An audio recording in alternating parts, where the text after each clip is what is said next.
Good evening. Welcome to the 21st annual presentation of the Ruth Ratner Miller Award for Excellence in American History. My name is Stephen Bader. I'm the treasurer of the Friends of the Concord Free Public Library. I want to welcome everyone here tonight to hear an engrossing and engaging lecture from Professor Annette Gordon-Reed, this year's honoree. It will be followed by a reception and book sales in the reference room. All are invited. I'll remind you of that again later. Those are the books in question, two of the books that we have available.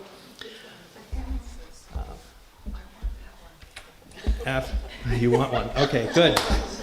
So this is a participatory, engaging audience, I must say. So, first off, the usual reminders: overwing exits in an emergency, turn off, follow the exit signs, turn off your cell phones. I'll do that myself. And I think that covers the housekeeping. So, the Friends of the Library, as most of you know, are an organization that has been around for quite a while. We generate our funds through book sales and membership dues, and the primary source of our funding is from the book sales, and they come from generous donors throughout the town, and they are sorted all year long by a team of dedicated book sorters. And without the book sorters and without the book donations, we couldn't do what we do. So we thank you for that. And if you're thinking of donating books, think of us. That said, I will get on with that was the plug for the Friends. I will give you some information about Professor Annette Gordon-Reed.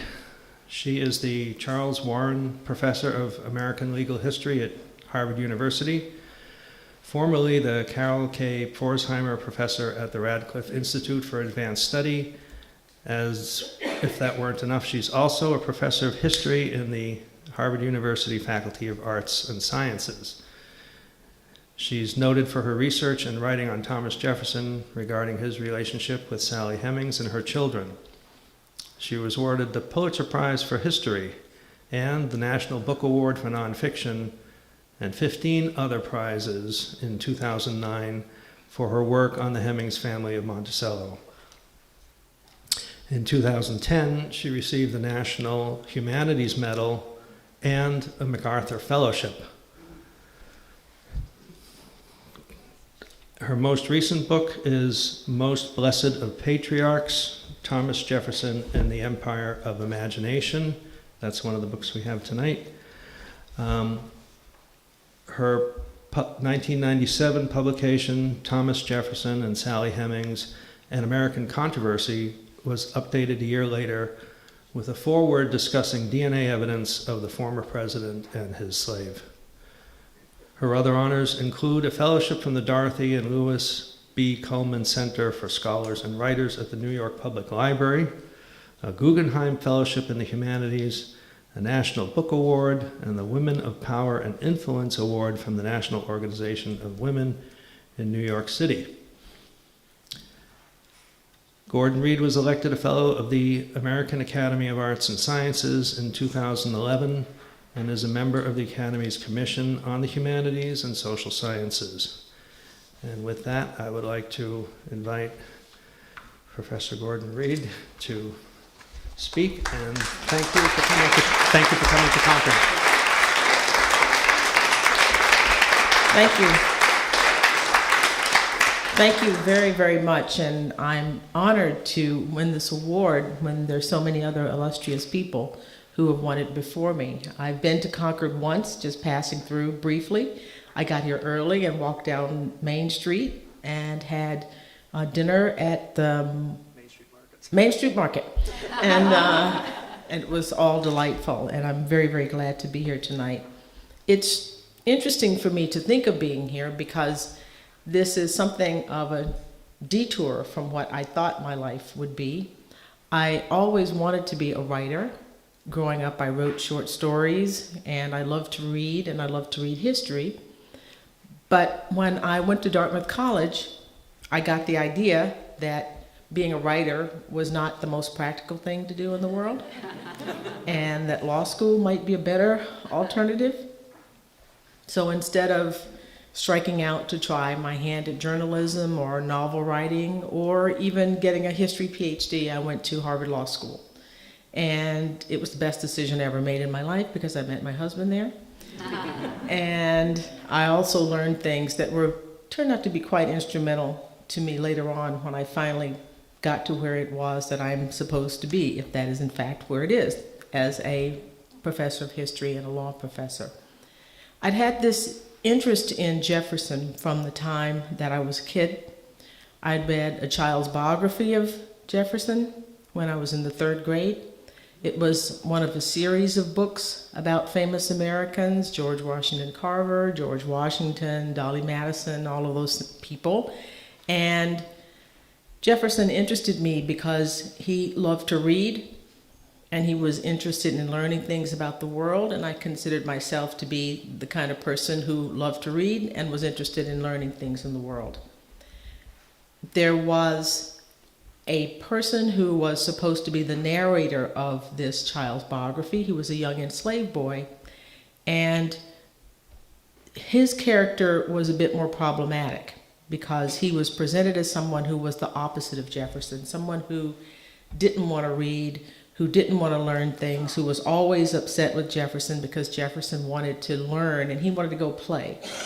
And that sent a sort of message, I thought, about people like me, and people of color, African American people, to contrast Jefferson, who's bright and intelligent and inquisitive, with the other person who's lazy and playful and, as we would say in the South, trifling, meaning not very serious.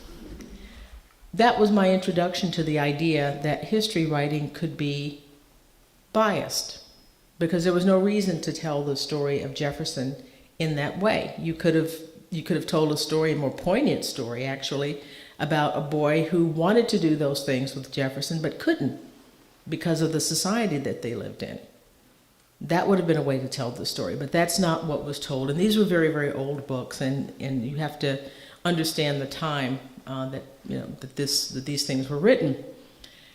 But I had this interest all of these years, and when I got to college, as I said, I felt if I love history and I want to keep up with it, I can continue to do that just by reading. The writing part of it was a bit more difficult because when you become a lawyer, you have to write for other people. Lawyering is a writing profession, but you're writing other people's story. You're dealing with other people's problems. And as the years went on, I realized that this was not what I wanted to do, and I decided to go into academia. And one year, I saw that there was a movie being made, a movie called Jefferson in Paris. And it caused a controversy because the movie was going to treat the story of Jefferson and Hemings as if it were true. And I saw a number of op-eds and articles. People were sort of outraged, saying, how dare they do this? How do you tell this story? And as if it was a truthful story. There's no evidence that this happened. Well, I knew from all of my reading that in fact, there was evidence that Jefferson and Hemings had had children together. It might not have been proof, but evidence. And it offended me to have people say that there was no evidence that this happened when I knew that 2 enslaved people had talked about this. And I thought it was particularly problematic to say no evidence. I mean, these are people who lived under an oppressive system. And typically when people who come out of an oppressive system and they tell you what happened, you pay attention to them. You don't spend all your time trying to make the people who are holding them in bondage look good, or to sort of constantly giving them the benefit of the doubt over and over and over. And that's what I saw. And that's what I'd seen in the writings and the readings that I had done before about Jefferson, because I sort of kept up with reading Jefferson biographies over the years and noting how people had handled this particular question. So I thought, all right, I'll write an op-ed. So I went to the Rose Reading Room at the New York Public Library. If anybody's been there, it's one of the most gorgeous rooms in the world. And I started writing this op-ed, and it got longer and longer. And I realized, wait a minute, this is too long. They're not going to accept this as an op-ed. And something just, went on, a light went on in my head. I said, why don't you write a book about this? And you've had this eccentric interest in Jefferson and Monticello and slavery at Monticello. Really, that's what it was, this idea of a person who could say that all men are created equal, write the Declaration of Independence, but also be a slave owner. And to my mind, that sort of encapsulates a lot about the American experience, a sort of high ideals and a reality that's much more dispiriting. So I said, well, I'll write a book about this. But I really didn't want to write a book about did Tom and Sally have an affair or whatever you want to call it, or children or relationship liaison. We can talk about that with a question and answer period. I wanted to write a book about the way historians write history, how people wrote about this topic, because I thought that this was something that was not just about the narrow question of this particular connection between these two particular people, but just in general. How were people writing about slavery? And how were people writing about the words of African Americans? How were they using that? Now, slavery historiography is one of the crown jewels of American historiography. Since Kenneth Stamp, John Hope Franklin, people in the 50s really started a real renaissance in writing about slavery, and sort of coincided with the development of the civil rights movement. So the historiography overall was very, very good, was excellent actually.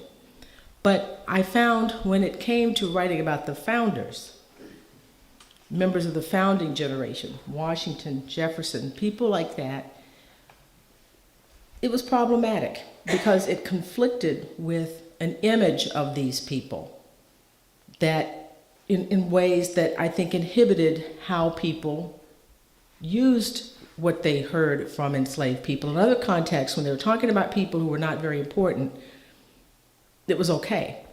But when you get to Jefferson or Washington, what does it mean if people are saying things about them that are problematic or that make people uncomfortable? Because the founding fathers and founding generation occupies this exalted position in American life. So I wanted to write about the historians who had discussed this topic. And the first book, as I said, is not just about Tom and Sally and did they have kids together, although that's a part in sort of unpacking the story and looking at evidence that people did not gather that was within plain sight, and some of it not so in plain sight, but that became a part of the story. But the real thing was going through and looking at what they had said about all of this. And one of the things that became clear to me is that there was a double standard in the treatment of the evidence. When members of Jefferson's family said something, it was treated with respect, and it was given a presumption of believability. When Madison Hemings, who claimed to be the son of Thomas Jefferson and Sally Hemings, and a man named Israel Gillette, who was also in the area, who was also at Monticello, but was also interviewed not long after Madison Hemings, corroborated what he said. There were nitpicking. The things that that people would go through and said, he said his mother was in Paris for 18 months and she was really there for 26 months. Things of that nature. But when Jefferson's grandchildren said things in letters and were full of errors that could not have been mistakes. For example, Jeff Randolph at one point says that he knew Sally Hemings was not his grandfather's mistress because she was not treated any differently than any other enslaved people at Monticello, and he knew that because he was responsible for giving out the clothing and supplies to slaves when she was having her children.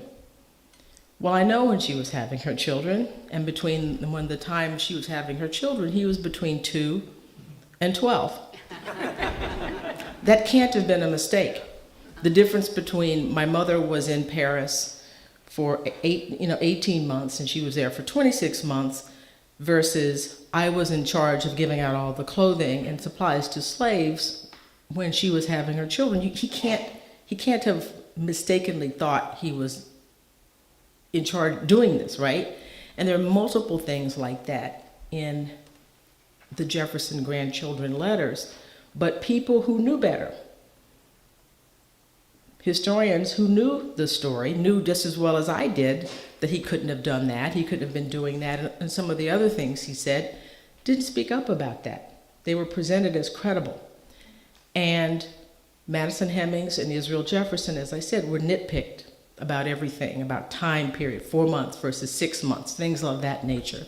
So the first book goes through and looks at all of the arguments and tries to make a plea, and does make a plea, for as much even-handedness as you can get. There's no such thing as 100% objectivity. We can't achieve that. But you can try. You can do your best. And you can certainly not ignore when one side who is saying something that you like is nevertheless repeatedly making mistakes, and all the mistakes are in their favor. So the first book goes through and lays all of this out. I talk about how the Jefferson family presented the Carr brothers, one of the members of the Carr family, as the fathers of Sally Hemings' children, 2 brothers. Both of Jefferson's grandchildren listed 2 different brothers, but it was the same family that they're talking about, is to explain why Sally Hemings' children looked just like Jefferson. It was because they said they were the children of his nephews, which is not a crazy story. My children look like their cousins, and they look like their uncles and so forth. That's possible.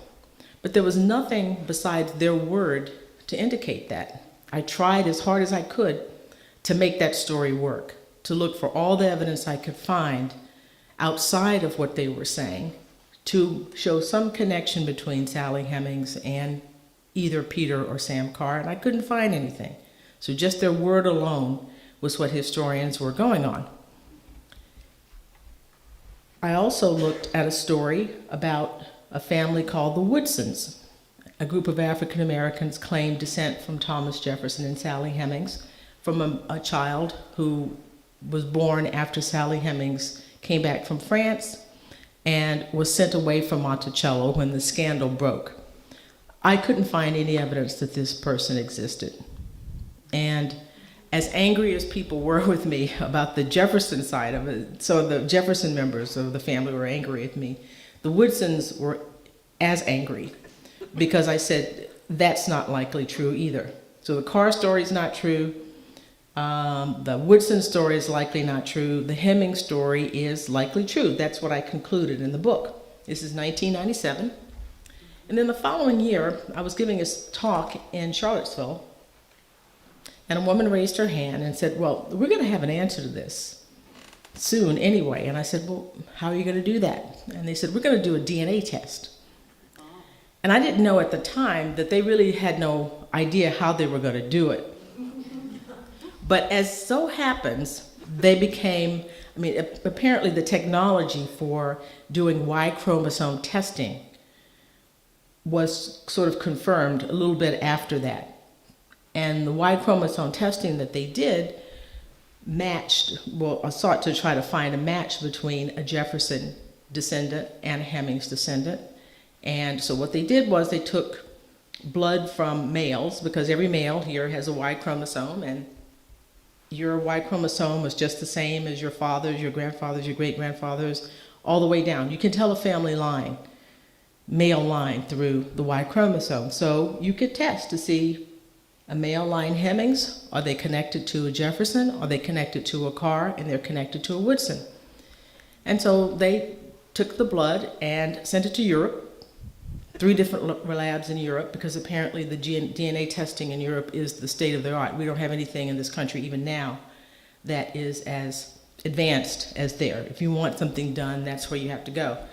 And they sent it over to 3 separate labs who did 3 separate types of testing, and they all came back with the same result. A connection between the Hemings and the Jefferson descendant, no connection with the Carrs, no connection with the Woodsens. And so those 3 questions, those 3 answers that I thought I had given were corroborated. I would use the phrase corroborated, the term, to talk about what I found. Science weighed in on that. And it was sort of an interesting year waiting for that, I have to tell you. Having boldly said this, I was really most happy about the destruction of the Carr story, because I found that the most offensive. Because the Carr, it was, as I said, it's plausible that people, that an uncle could have children with Sally Hemings and the kids look like Jefferson because of the connection, but there was nothing but their word for that, and there was no connection otherwise. Nobody was saying anything like that in the contemporary time, and it's an interesting question, I think, not only about race, but about class. How difficult it was for people, and even still for people, to say that upper class people lie. You can say black people lie, you can say lower class white people lie, but Mr. Randolph, even if you know he's lying, you can't say it. And it's all the sort of social strictures that obtain in real life. It's like people are writing them in history, the way they're still hesitating over that. And people lie to protect their families. I mean, it's not like you're saying this person is a villain. Well, I don't know, he's a slave owner. You might characterize him in those ways, but it's not unusual for people to lie to protect their families. And that is clearly, it seems to me, what was happening here. Jefferson was at the center of all of their lives. He sort of explained their existence. He was the reason. They were very proud of him. And he had been involved in this connection that was not uncommon in his area, not uncommon at all. That's the other interesting point about all of this, is that the question was sort of presented as if this were some unusual thing that happened in the South. And it wasn't. The oral histories and the family histories of African American people indicate that this was something that was common. The appearance of African American people tells you that, that this was something that was common. And now population geneticists who are doing research for other reasons have confirmed this. I mean, I talked to some geneticists at the Harvard Medical School who were doing some research in the Mississippi Delta and found like huge concentrations of European Y male chromosomes in the African American people there. And I said, is this like Genghis Khan? A family that is sort of where his brothers, where they are taking advantage of wives and concubines. Is it a small number of people? And I said, no. These are all different Y chromosomes. So this is something that happened through rape, predominantly, through connections, liaisons that people had, people living in proximity to one another, long-term connections between people. This is what happened. And so the presentation of it as something that was extraordinary, I think also contributed to the way people saw the Jefferson story. That this was something that happened, but it happened rarely. And if it did, it was always somebody that we didn't admire, or it was the traveling salesman, or not the person that they were writing about. So the DNA comes back, and my life changes.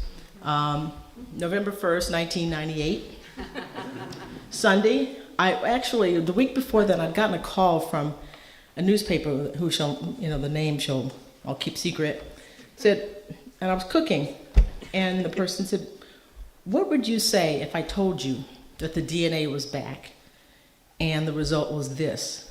And I said, "Oh, okay, then I'd say that." Well, what if I told, and they said, "Oh, but it's not back. But what if I told you that it came back and it was that, the other thing?" And I gave an answer, and I hung up. And sure enough, I get a phone call the next day from a friend of mine who said, well, the DNA is back. And so I said, well, what is it? And then they told me what it was. And I started getting queries from newspapers all over the world. I was stunned that people were that interested in this. This was like a Tuesday. And I also didn't know at this time that newspapers kept things secret. There was an embargo on this. So they were all holding this for the Sunday papers. So from Tuesday through Saturday, I gave interviews with practically every major newspaper in the world and in the United States, all getting ready for the Sunday paper to put this out. And it came out, and as I said, I mean, that was sort of a change in my life, because I had not thought, when I was sitting in my office writing my book, I wrote my first book without telling anybody that I was writing a book, except my husband. When I was writing this, that we would come to this particular point where the entire world was interested in all of this, because it just didn't register with me that it would be a front page news story. After this came out and my life changed, I began to think of what the next step would be, because this was a story, as I said, mainly about historians. The book has now been sort of recast as being about Tom and Sally, and it is, but it's really about the stars of the show, so to speak, are the historians that I'm writing about. So then I thought, well, I don't want to leave it at this. When people said there was no evidence that Jefferson and Hemings had been involved with each other, the other thing they said was Jefferson would never be involved with a slave girl. I also found that offensive as well, because, a slave girl, as if every African-American woman from 1619 to 1865 was exactly the same. What is a slave girl? Sally Hemings was a person. And what I wanted to do was to write something that would emphasize her humanity, her as a person, emphasize her family as people, and to make people understand that she was not just someone connected to Jefferson. She was a mother, she was a sister, she was a daughter, she was an aunt, she was a friend. She had all of those separate kinds of roles, and I wanted to write about them in a way that would make people know them. Because one of the things that I found, I've said this, that I live in Manhattan most of the time, half the week in Cambridge and the other half of the week in Manhattan. And when I meet somebody in my neighborhood, all of a sudden I began to see them all the time. These would be people that I've been walking past for years, but when you meet them, and you meet their kid, and then you think, you see them and think, oh, and the kid's not with them. You say, oh, I wonder where the kid is and how they're doing and whatever. You know the person. You have a stake in them when you get to know them. And so what I wanted to do was to write a book that made these people come alive as people, that you would not just think of a slave girl or a slave boy or a slave man or whatever, an enslaved man, that they're people, they're individuals. People went through slavery as a group, certainly, and there were group attributes and things that happened to people, but they were individuals. There were smart people, there were dumb people, there were mean people, there were kind people, there were funny people, unfunny people, every kind of person existed in that world, and that system acted upon them. But if you look hard enough, you can see those people underneath all of that, and that's what the Hemingses of Monticello was designed to do. And I was able to do that because, well, the main reason is that Jefferson was an inveterate record keeper. He kept records of everything. He had his memorandum books that he wrote down everything that he bought every day, every transaction, from the time he was in his 20s until the time he was in his 80s, until his death. Went to the market, bought a cappuccino, $3.36, $3.36, cents, write it down. Gave James $1 to go do this, paid for this, that, and the other. Now, he did all this, but he never totaled anything up, which was a problem in the end. No double entry bookkeeping, just, totaling these things up. And for this, he had this false sense that he had control of his finances, but he really didn't.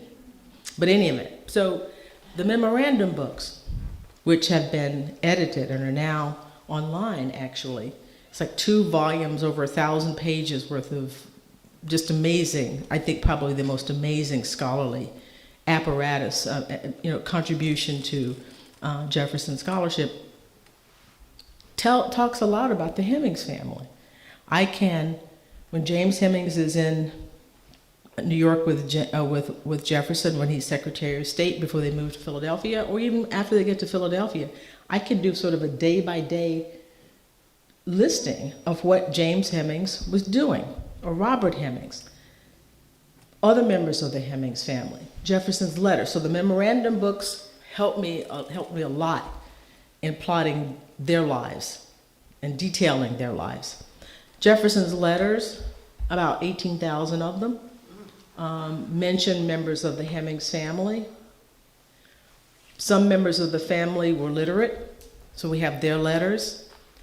We have the family history of the Hemingses that really lived in lots of ways because of this connection to Jefferson. There's a program at Monticello called Getting Word, where they are interviewing the descendants of people who were enslaved at Monticello, not just the Hemingses, but all of the people.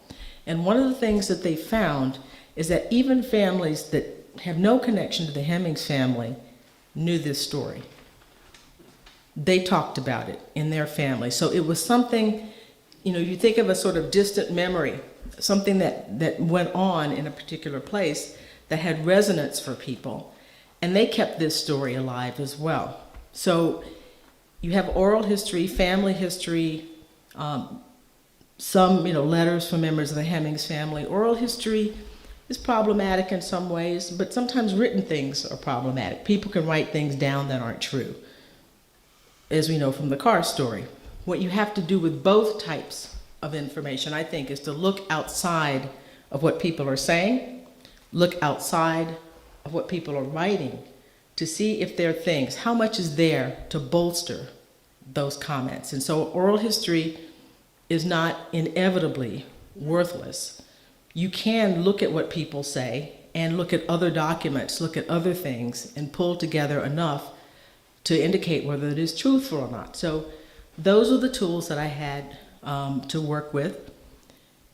I didn't have enough material to write a biography of Sally Hemings, or James Hemings, or her mother, their mother, Elizabeth Hemings, who was the matriarch of the Hemings family.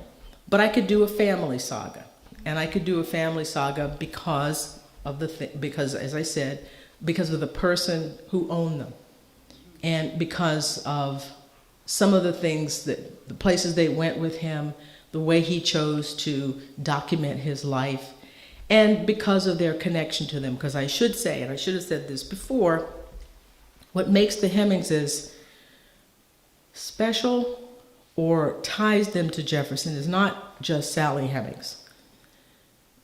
Their mother, Elizabeth Hemings, had 6 children by a man named John Wales. John Wales was also the father of Jefferson's wife. So Sally Hemings and Jefferson's wife were half sisters. So those 6 children, Sally is the youngest, Sarah was her name, come to Monticello when John Wales dies and Martha inherits John Wales's fortune. He was a very wealthy man. He had 135 slaves, thousands of acres. And of course, when the husband and wife get married, the property with coverture, the property becomes the property under the control of the husband. So the Hemingses come to Monticello, and right away, Jefferson begins to treat them in a different way than other enslaved people. So Elizabeth Hemings was the daughter of an Englishman and an African woman. And then she had children with John Wales. So her children were mainly white. And Jefferson and his wife installed them as the sort of favorite servants at Monticello, which was sort of unusual in a sense, because in many homes in which slave owners or their sons had children with enslaved women, the women in the household would make them sell the kids or put them away somewhere. But Martha brought them into Monticello, which is sort of an interesting thing, interesting thing to do. Instead of sort of rejecting her father's children, she brings them and makes them close to her. When she dies, Jefferson continues to treat the Hemings family in a special way. And they are not, well, some of them are free. The only people that he frees in his lifetime are members of the Hemings family. That was the only way you would be freed at Monticello, is if you have some connection to that family. So because they are special in that way, this is the other thing that makes them unique. They are at Monticello for about 50 years. So you can have different generations of people. During that time, a number of enslaved people in Virginia are sold south. It's the beginning. They start this process of the internal slave trade. But I had an advantage because these people are on the mountain year after year after year. So I could actually track their behavior. So this kind of thing would be hard to do with other people. To have the combination of a compulsive man who records everything, a family that's connected to him by blood, and he treats in a special way, and a family that stays put after generation after generation. And so that's what the book was about, was the sort of talking about the generations of these people as individuals, to tell their story and make them come alive for people. Now, the book ends with the Hemingses and other members of the enslaved community at Monticello facing Jefferson's death. What happens after he dies? Jefferson died bankrupt, $107,000 in debt in 1826, which is a lot of money. That's a lot of money. And everything was auctioned off, including enslaved people, to help pay the debts. They didn't pay all of the debts. The family ends up losing Monticello or selling it in some years afterwards. Many of the people who were sold are bought back, but actually are sold to people in the community. But still, it was, you must imagine, a wrenching experience. I end the book talking about Peter Fawcett, who is a grandson of Elizabeth Hemings, who was 11 years old and was sold after the calamity at Monticello. And some of his siblings were sold as well. They were bought by people who in the neighborhood who promised to sell the kids back to their parents. But Peter's owner refused to do so. Joe Fawcett had been freed in Jefferson's will, and he worked to buy all of his children back, but Peter's owner would not sell him. And it's a terrible story, but it had something of a happy ending, because when he gets to be grown, Peter buys his own freedom, and he joins his family out in Ohio, and he becomes a minister of a church, and the family works in the Underground Railroad, and it becomes famous enough. He's also a famous caterer, that when he dies, there are 2 large articles about him in Ohio newspapers, and they tell this story. Both of them tell this story. So I end that story not with Sally Hemings and her children, because her children go off, 2 of them go off to live as white people in 1822, and we don't know anything about their descendants. 2 of them moved to Ohio. 1 of them eventually goes into the white community, and it is his descendants who give the blood for the DNA test. But that line ends up okay. And we're never really threatened in the way other members of the community were. So I end the book with Peter and the story of family perseverance, because I think that's what the story overall was about. These people who keep faith in one another, faith in their family, and actually persevere. I don't want to put, there's not a happy spin on it, but he didn't give up, and the family didn't give up, and in the end, they ended up together. And it's wonderful to see them, as I did in June at Monticello when they opened Sally Hemings' room at Monticello, an exhibit of Sally, where she lived at one time. And there were hundreds of descendants back at Monticello, and I only wondered, we were sitting there under the tent, what Jefferson would have thought about that, to have all of those people back. And looking at this place, not just as a place that's about him, the Hemings, but about the Hemingses of Monticello, and I want you to think about other enslaved people who were there as well. So with that, I would like to take your questions.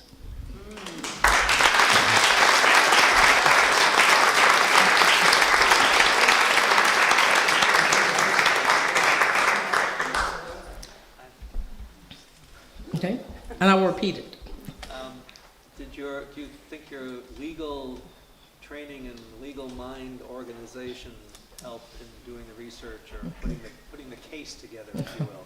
You said, did my legal training help me do the book? The first book, definitely, because people think that lawyers only make cases. They only think about their own ideas, their own arguments. But a good lawyer has to know the other side's case better than the other side.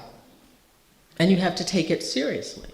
And what I wanted to recreate, and actually, I will say this, my publisher, which was University Press, actually hired a publicist, which they don't typically do, but they had a feeling that this might be a crossover book. So what they ended up doing was presenting this as if this were a trial. Oh, she's putting Jefferson on trial, but it really wasn't putting Jefferson on. I'm not a trial lawyer. This was really more a law professor talking to students about a case.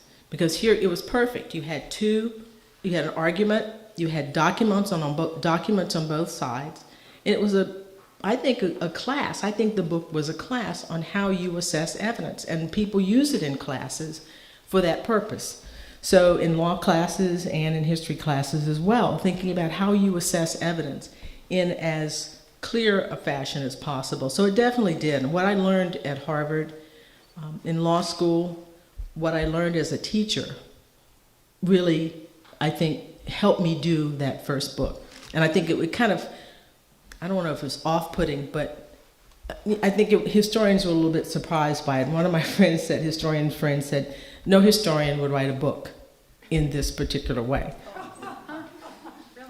And I thought, well, I didn't know whether to take that as a compliment or what, but it all worked out in the end. But yeah, so it definitely did.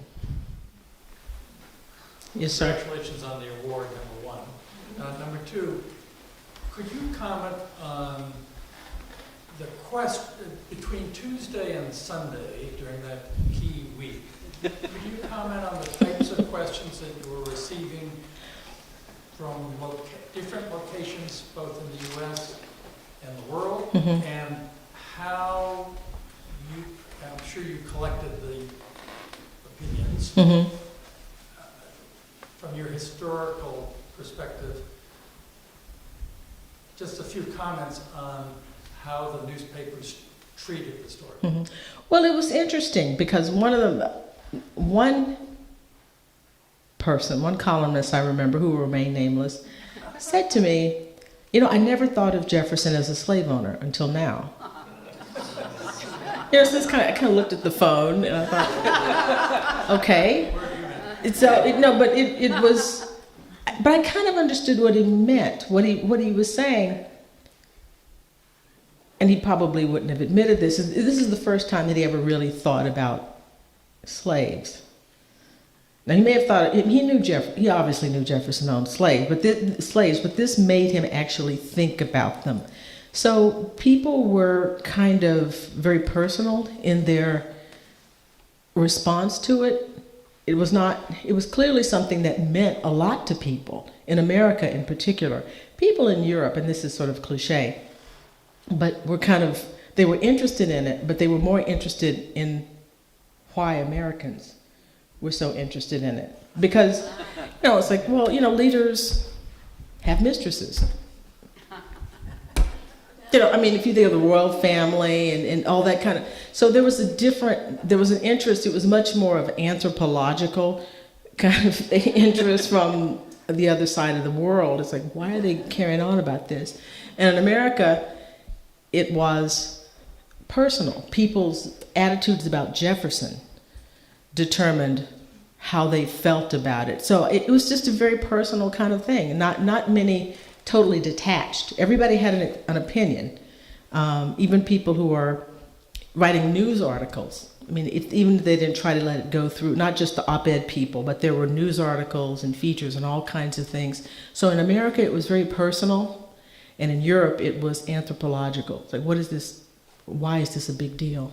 Thank you. I wonder how your work has influenced the interpretation of Monticello. And I ask that because I was faculty white at the University of Virginia in the early 70s. And I was at a dinner party with Duma Malone the day all this broke. And my children, we used to have to go to Monticello all the time to take visitors. And my children loved to ask the people they called the Monticello. Oh, you mean Merrill Peterson, right? No, Duma Malone was sort of. Not when the DNA was out, though. No. Oh no, he was long dead No, then. he's dead. Okay, yeah, okay. No, but he wasn't dead when the first book about selling. Oh, Philip Brody, yeah. Yes, right. Hmm. And my children love to embarrass the Monticello ladies and say, where was Sally Hemings' room? Can you show us Sally Hemings' room? We'd like to see it. So now that's a reality. So do you think you did it? Yes. No, yeah. That and, my book and the DNA, those two things together, did it. I'm on the advisory board. I help, do the script for those things. Yeah. It's a combination of my work and the DNA testing and things that Cinder Stanton, who also works at Monticello, has, contributed a great amount to all of this. There are still some people who are recalcitrant. If you go there now, there are people who just can't bring themselves to, to learn about it, or the guide. Some of them, they have a script, the things they're supposed to say, and it just really is a tough thing for people. And I can't. I understand why. I was going to say I don't understand why, but I think I understand why. There are a couple of things. It's not, race is a part of it, certainly. But there's also, I think, a concern about authority. Who gets to say what is real? And the idea that something that you believed fervently for a long period of time, now you have to reorient yourself. We don't like to do that. There's something else I wanted to say, too, that if I had to do my book over again, my first one, something that I didn't think enough about, I would say, is how we draw circles around our families. See, a lot of this is, the response of the family was, race was a part of it, class was a part of it, but a lot of it is, if somebody were to come and say, I'm a Gordon too, and this is somebody I didn't know, I'd say, well, prove it, because we have our group of people. But the thing I don't understand that wouldn't apply to me, and I guess this is different, if somebody told me that my great grandfather had a mistress, I'd say, oh, that's interesting. But it wouldn't be personal to me. But he is so important. But he looms much larger in the lives of his descendants if somebody said that about my grandfather, whom I knew, I'd say, "Oh, what? What are you talking about?" And it's like that with them. So I think this is off your point, but I do think, I think I know my book has influenced them.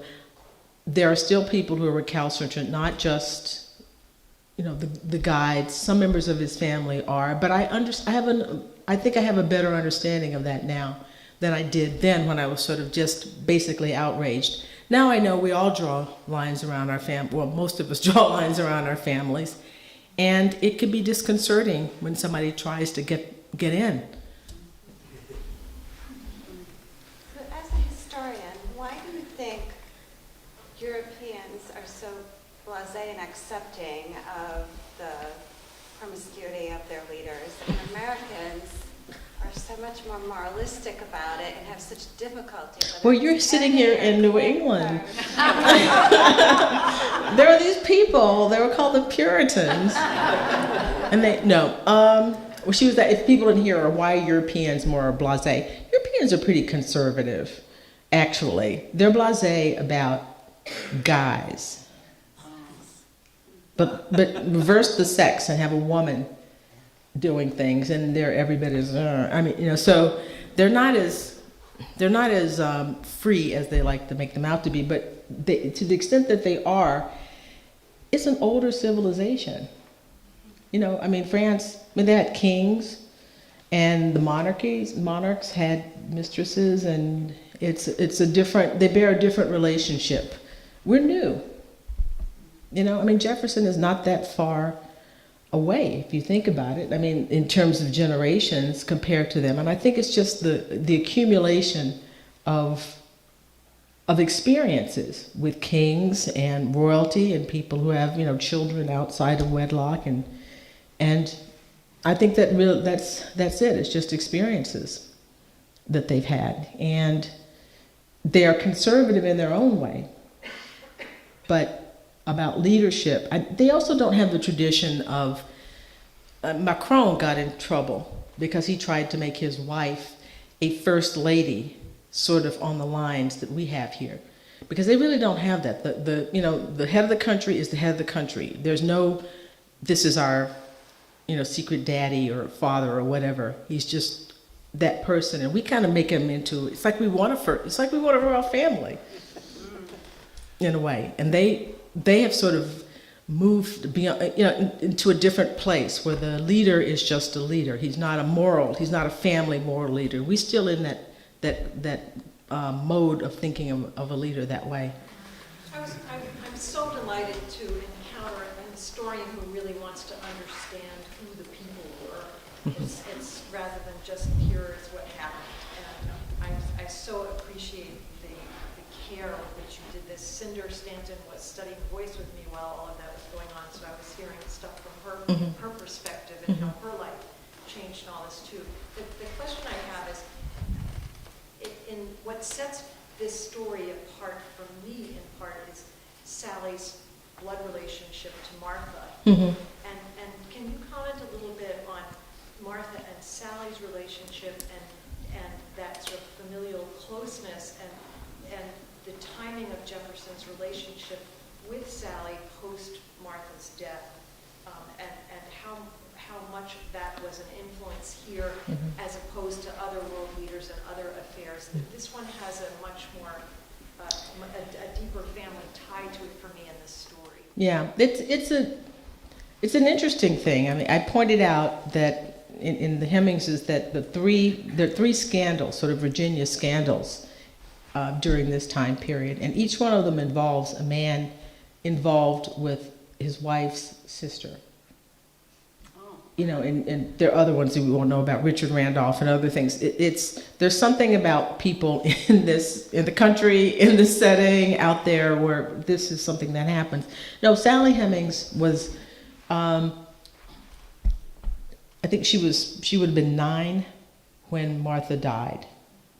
And the family lore is that when Martha dies, Sally Hemings and her sisters are at her bedside with Jefferson. It's Jefferson's, one of his sisters his sister-in-law, and then the Hemings women, who are the half-sisters, and they would have been half-sisters-in-law if they had been in law. They're around her bed, and Martha gives Sally a handbell as a memento before she dies.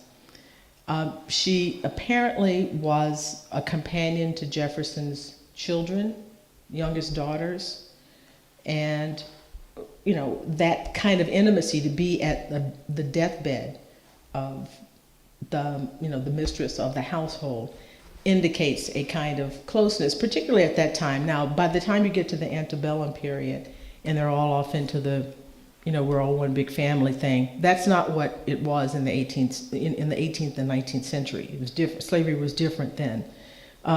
So the fact that they're there is a big deal. We don't really know about the nature of this other than this family story about her being at the deathbed and getting this handbell from Martha. Martha dies in 1782. Jefferson goes to Paris in 1784. He actually sets out to go there not long after she dies, but from delays, he doesn't get there until 1784. Sally Hemings gets there in 1787, and whatever happened between the two of them happens at some point that they're there. So this is after Martha has died. And there's speculation that Sally Hemings may have looked like Martha, that that's possible. We don't really know that, but you know, sisters can, half-sisters can resemble one another.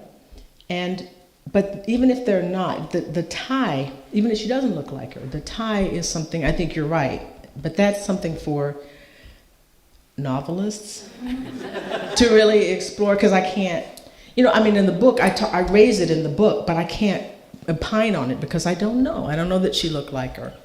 But it is something to this idea. As I said, the three things that we know about in other places, other kind of scandals, involve men getting involved with their deceased wife's sisters. And, you know, I think you're right to fixate on that, and novelists will fixate on that.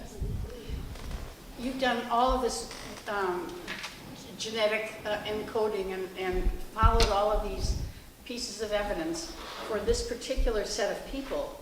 Is there any indication from your point of view that there are other people of color or of European background who are also trying now to find whether they have connections with people from earlier days? Yes. There. How is that done, and what It's done by DNA testing. That people have done that. The Lee's family,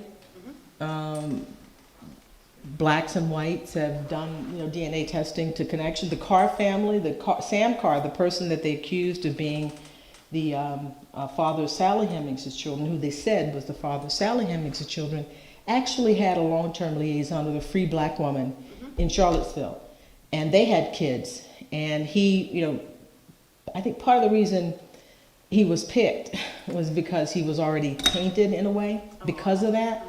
And their descendants have done DNA testing in their cars. And that family has family reunions together. So people are doing that now quite a lot in the South because, as I said, this was not something that was uncommon. What are you working on now? What am I working on now? What I should be working on is another volume of the Hemings family story, talking about them in the 19th century, because the two lines at the end that I mentioned, Madison Hemings and Madison Hemings, who gave the interview about his parents, stayed in the black community, and Eston Hemings initially was in the black community, but then when things get to be bad in Ohio, he moves to Madison, Wisconsin, and he changes his name to Eston Hemings Jefferson, E.H. Jefferson. And his family changes its racial designation. In Virginia, they are listed as Negro. In Wisconsin, they are Jeffersons, and then they're white. And you can kind of see the difference in the trajectory of their lives based upon that choice. John Wales Jefferson, Eston's son, becomes a lieutenant colonel in the Army Union Army and is at Vicksburg. And he writes back dispatches from Vicksburg, and he and his brother become prosperous business people in Madison, Wisconsin. They own hotels and a cab company. He moves down to Memphis and he starts the cotton merchant exchange in Madison. So this one I actually have pictures and letters among the family and all of these people. So that's what I'm working on right now. You've immersed yourself in the study of the Hemings family and Jefferson for many, many years now.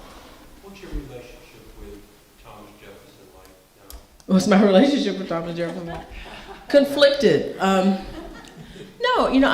I think my co-author, Peter Olaf, and I talk about this, that both of us, I think I've become more sympathetic over the years, and that's probably because I've gotten older, and a lot of the things that let's see. I realize how hard it is to do anything in the world. And when people say, why didn't you end slavery? Why didn't you do this? Why didn't you do that? I was like, okay. He wrote the Declaration of Independence. He was a governor. He was an ambassador. He was a vice president. He was a president. He founded a university. He helped start a country. That's a lot. It's a lot. And I have problems with the slaveholding. I have problems with the racism, all those kinds of things. But he was born in 1743. He never saw a train. So I would say I'm a bit more sympathetic than I was starting out. But you can't, and this is a tough thing for doing biographies or writing about people. You have to find the right balance, and it's hard. You don't want to, some people write biographies because they love people. Some write biographies because they hate people. They're hate biographies. But it's a constant, struggle to try to stay balanced. So I would say, on balance, I'm more sympathetic than I was at first, and that's probably a change in me more than any kind of, any discovery about him. It's more a discovery of myself. Thank you.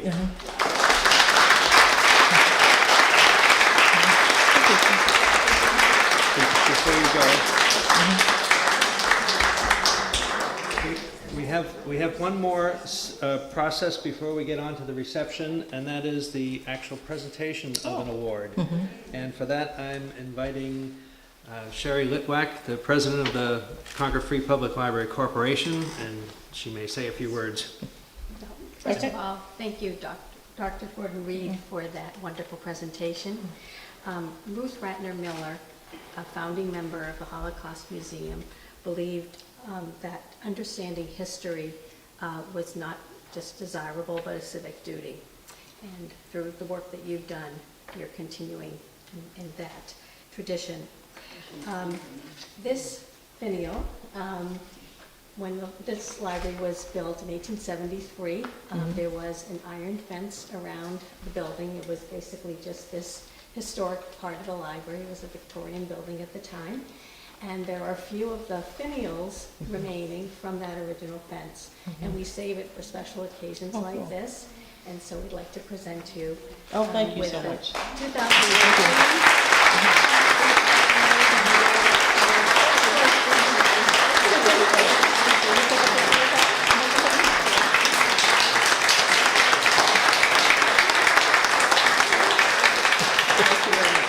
Thank you. This is lovely. So we welcome everyone to join us for refreshments, dessert, nibbles, and book sales, and any more questions for Professor Reed, Gordon Reed, or if you want to talk amongst yourselves, you're welcome to do that. So we invite you to join us all. Thank you.